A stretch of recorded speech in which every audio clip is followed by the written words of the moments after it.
अगर आर्टिकल 6 के लिए इकदाम करना चाहती है हुकूमत तो पाकिस्तान तहरीक इंसाफ किस तरीके से उसको रिटेलिएट करेगी। और आर्टिकल 6 पर साबिक वफाकी वज़ीर दाखिला ये कहते हैं कि किसी का बाप भी इमरान खान के ऊपर आर्टिकल 6 नहीं लगा सकता। तो अगर इस तरह के इकदाम PTI की जानिब से जवाबी वार के तौर पर आना शुरू हो गए तो हुकूमत उससे किस तरीके से निपटेगी। राना साहब की तरफ बढ़ते हैं। राना साहब क्या समझते हैं आर्टिकल 6 की कार्रवाई, बहुत से हल्के तो इसे पॉलिटिकल स्टंट ही करार दे रहे हैं, लेकिन ये पॉलिटिकल स्टंट जो है ये पाकिस्तान मुस्लिम लीग नून के आप हक में जाता देख रहे हैं या पाकिस्तान मुस्लिम लीग नून के मुखालिफ जाता देख रहे हैं? देखें, बड़ी अच्छी आपने बात की यासर, आप आज ये बात नोट कर लीजिएगा। ये हुकूमत और हुकूमत में मौजूद सियासी इत्तेहादी जमातों के गले पड़ेगा। हुकूमत में मौजूद सियासी इत्तेहादी जमातों के गले की ये वो हड्डी बन जाएगी जिसे ये ना अंदर लेके जा सकेंगे ना बाहर फेंक सकेंगे अगर इन्होंने इमरान खान पर और बाकी लोगों पर आर्टिकल 6 लगाया। एक पिटीशन आज तैयार हो रही है, मैं आपको ब्रेक कर देता हूँ खबर। एक पिटीशन की आज तैयारी शुरू हो गई। उसकी तैयारी इस तरीके से हो रही है कि आर्टिकल 6 आज से पहले पाकिस्तान का आइन किसने तोड़ा, आपको पता है ना उसमें कौन कौन आते हैं। सही, उसमें कई PCOs के जजेस भी आएंगे, कई जर्नैल भी आएंगे, कई साबिक और कमांडर भी हैं, बहुत से लोग आएंगे। तो उसमें और भी बहुत से लोग आएंगे, कुछ सियासी शख्सियात भी आएंगी। दो जगहों पे ये जो वाक़यात हुए हैं, जो हादसात हुए हैं, उसके हवाले से एक पटिशन तैयार की जा रही है। और वो पटिशन लाहौर के एक बड़े मारूफ वकील जो साबिक सुप्रीम कोर्ट बार के अहदेदार रह चुके हैं वो तैयार कर रहे हैं और वो पटिशन दायर करने जा रहे हैं। आइंदा चंद रोज़ में वो पटिशन दायर हो जाएगी जिसमें भी कहा जाएगा कि जनाब अगर आर्टिकल 6 का मामला वाकई अदालत चाहती है, वाकई कानून के मुताबिक काम चाहते हैं, तो पहले यहाँ से आगाज़ किया जाए और यहाँ तक जाया जाए। जब आगाज़ यासर आप समझ गए ना मेरी बात? हाँ, सही हो गया ना। वो राहत इंदौरी साहब का मुझे शेर याद आ गया कि आग फैलेगी तो आएंगे घर का इज्जत में, यहाँ पे सिर्फ हमारा मकान थोड़ी है। तो यानी बात अगर एक पे आएगी तो फिर गले तो बहुत से मौजूद हैं। तो फवाद साहब ने कहा था ना कि रस्सियाँ कम पड़ जाएंगी, ये रस्सियाँ कम पड़ जाएंगी, फिर वो इतना लंबा चलेगा, इतनी चीज़ें आएंगी। अब उस पटिशन के बाद इम्तिहान बन जाएगा पाकिस्तान की अदलिया, ट्रेंड भी बन जाएगा ना। अब पाकिस्तान तहरीक इंसाफ फिर से अदालत चली जाएगी, वो कहेगी अगर ये गैर आईनी इकदाम हमजा शहबाज वाला है तो फिर इन पर भी आर्टिकल 6 लगना चाहिए। ये सारा कुछ चलेगा, खाली वो नहीं। मैं कह रहा हूँ कि बहुत से लोग जो हैं इसमें आएंगे और इससे पहले कि अभी इन्होंने 7 दिनों में फैसला करना है और उस 7 दिन से पहले अगर वो पटिशन आ जाती है और वो पटिशन तगड़ी तरीके से आती है तो फिर कौन कहाँ जाएगा यासर, फिर कौन कहाँ जाएगा। ये अल्फाज जो अदा किए गए, ये बातें जो की गई, ये जो जज्बातीपन दिखाया गया, जो ये कहा गया कि हम लगा रहे हैं और इनको गिरफ़्तार करना चाहते हैं, इनको गिरफ़्तार करेंगे। कईयों ने कहा कुछ कोठी में रखेंगे, काल कोठरी में रखेंगे जहाँ पे हवा भी ना आती हो। किसी ने कुछ कहा, किसी ने कुछ कहा। बात यह है कि इसके बाद किस किस को रखेंगे। क्या आप इतने ताकतवर हैं? मैं ये लफ्ज़ इस्तेमाल कर रहा हूँ, क्या आप इतने ताकतवर हैं कि आप ताकतवर को पकड़ सकें? क्या आप इतने ताकतवर हैं कि आप अपने इक़्तिदार की कुर्बानी दे सकें? क्या आप इतने ताकतवर हैं कि आप इंसाफ हासिल करने के लिए अपना सारा कुछ कुर्बान कर दें? नहीं है। इसलिए नहीं है कि बहुत से लोग बहुत सी जगहों पे बहुत से तरीक़ों से आए हैं। बहुत से लोग ऐसे हैं जो ये सिर्फ एक स्टंट खेला गया कि ज़िमनी इलेक्शन है। 2 चीज़ें की गई, एक पेट्रोल सस्ता कर दिया गया कि हमें वोट मिल जाए। हाँ जी, वो साथ में फिर से बयान दे दिया गया कि बाबूजी ने पैगाम पहुंचाया अगर आलमी मंडी में तेल कम हुआ तो मजीद कीमत कम हो जाएगी। और उसके बाद देखें ना बदकिस्मती हमारी क्या है। पैगाम कौन दे रहा है? पैगाम कौन दे रहा है? किसका नाम लिया जा रहा है जो वांटेड है? पैगाम कौन दे रहे हैं? जनाब जो सजा याफ्ता है।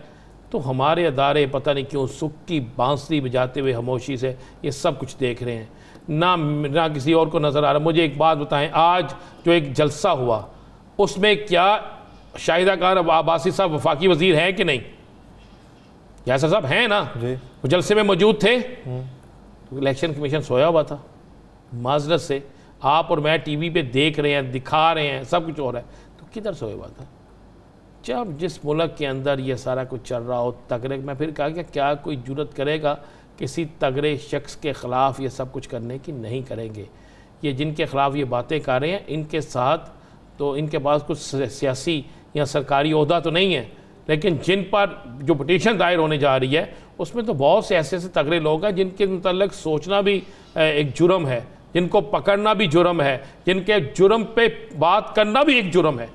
मैं अभी देख रहा था, मैं हंस रहा था कि हालात किस तरफ चले गए हैं। गुलकार सलमान अहमद जो है, पता है आपको, उसको उनको एक नोटिस चला गया अभी FIA साइबर क्राइम की तरफ से कि आपने जो गाना एक बनाया है जनाब, उसके अल्फाज कुछ ऐसे हैं कि जो नहीं ठीक। अब मुझे एक बात बताए कि जिस मुल्क में ये हालात हो जाएं, जिस पे अदारे इस तरफ लग जाएं, तो फिर आप क्या समझते हैं? या सर आर्टिकल 6 इतना आसान कोई नहीं है। मैंने आपको एक बड़ी खबर दे दी है कि इस पर पिटीशन दायर होने जा रही है। पिटीशन की तैयारी हो चुकी है, 1-2 दिन में पिटीशन दायर हो सकती है। और इस पिटीशन दायर होने के बाद यहाँ तो फिर इतना हौसला करें कि सब पे लगाएं जो जो इसमें आता है, तो यहाँ फिर इतना हौसला करें कि खामोश हो जाएं।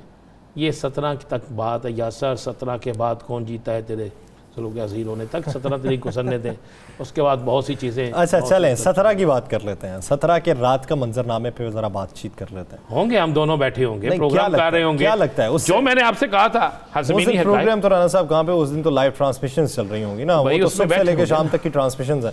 मैं 17 की रात 12 बजे के बाद की सूरत हाल आपसे जानना चाहता हूँ। क्या जो नताइज आ रहे होंगे, मुख्तलिफ तरफ से इत्तलात मौसूल हो रही होंगी, पाकिस्तान तहरीक इंसाफ और पाकिस्तान मुस्लिम लीग नून दोनों जानिब से वो बातें तस्लीम की जा रही होंगी? देखिए, मुस्लिम लीग नून को तो हर सूरत पे तस्लीम करना पड़ेगा।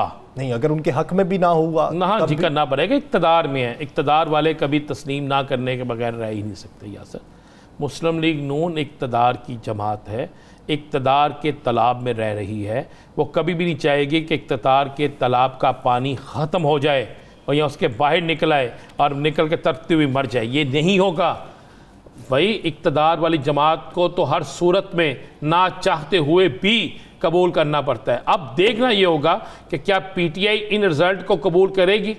अगर जो इस वक्त चल रहा है, मेरे पास एक पेज है, मैं पोलिंग स्टेशन से निकलता हूँ, मेरे पास इस पेज पे आते हैं कि जनाब मैंने 1100 वोट मैंने हासिल किए है और दूसरा जो शख्स है उसने 210 वोट हासिल किए हैं, और जब रिटर्निंग ऑफिसर के पास रिजल्ट जाता है तो पता चलता है वो 1210 उसने हासिल की।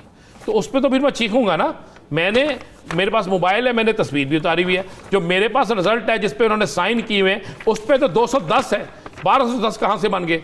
जो तरीक़ेकार होता था यासर, जिस तरीके से सब कुछ किया जाता था, रास्ते में थैले तब्दील हो जाते थे, रास्ते में हर चीज़ तब्दील हो जाती थी। अब सोशल मीडिया पे लोग बड़े एक्टिव हैं। अब एक एक हल्के का रिजल्ट, एक एक पोलिंग स्टेशन का रिजल्ट फौरी आना है। अब देखिए, अब होना क्या है कि एक पोलिंग स्टेशन से रिजल्ट निकला, बाहर आया, दोनों के लोग खड़े होंगे, सब ने लहरा के कहना जी ये हमारा रिजल्ट है। और वो रिजल्ट अगर PTI के वाकई लोग हारे तो PTI को हर सूरत में मानना पड़ेगा। अगर PTI के लोग जीते हैं तो उसको हुकूमत को मानना पड़ेगा। अगर उस रिजल्ट पे 2 नंबरी की जाती है तो फिर रात 12 बजे के बाद आप और मैं फिर दोबारा सड़कों पे खड़े होंगे कवर करने के लिए।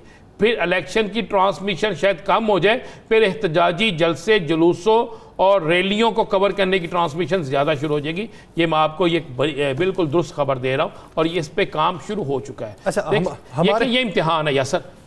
हमारे मुल्क के हालात इस चीज़ के बिल्कुल इसके मुतहम्मल नहीं हो सकते कि मुल्क के अंदर अफरा तफरी पैदा हो, मुल्क के अंदर इंतशार पैदा हो, मुल्क के अंदर ऐसा माहौल पैदा हो कि जिससे मुल्क की सलामती को खतरात लाहक हो जाए, जिससे मुल्क के अंदर वो फ़ज़ा पैदा हो जाए जो नहीं होनी चाहिए। आपको नहीं पता दुश्मन कितना मुतहरक हो चुका है। हमारे एक हसास दायरे के अहम तरीन अफसर को उसकी फैमिली के साथ जा रहा था, उसे अगवा किया गया, उसे शहीद कर दिया गया। क्या ये छोटा साने है? इसका मतलब है कि दुश्मन हमारी सियासी लड़ाई का फ़ायदा उठा रहा है।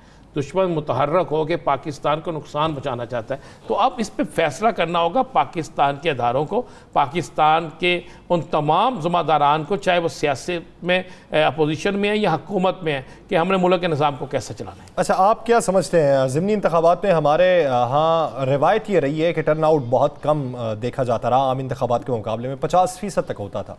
लेकिन इन इंतखाबात में, क्योंकि इतने बड़े पैमाने पर कभी ज़िमनी इंतखाबात हुए नहीं कि 20 हल्कों में एक ही दिन ज़िमनी इंतखाब हो रहा हो, तो यहाँ पे टर्न आउट माजी की निस्बत मुख्तलिफ देख रहे हैं, आम इंतखाबात जैसा देख रहे हैं? देखें, आपने तो बहुत बड़ा टर्न आउट कह दिया, आपने 50% कह दिया। मैं बहुत अच्छे मार्जिन वाले हल्कों की बात कर रहा हूं। बहुत अच्छे मार्जिन, मैंने कहा कराची का आप शायद भूल गए। नहीं, मैं बहुत अच्छे मार्जिन, आप लाहौर का भी शायद भूल गए हैं, एक टाउनशिप वाला हल्के का। एक बात ज़हन में रखिएगा, आज मैं आपको बता दूँ, इस दफ़ा टर्न आउट आपकी मेरी तवक्को से बहुत बेहतर होगा। अच्छा। और ये इलेक्शन हमें ऐसे लगेगा जैसे ज़िमनी नहीं है, वो दूसरा इलेक्शन है, और इस इलेक्शन में तो पहली दफ़ा तारीख तब्दील होगी।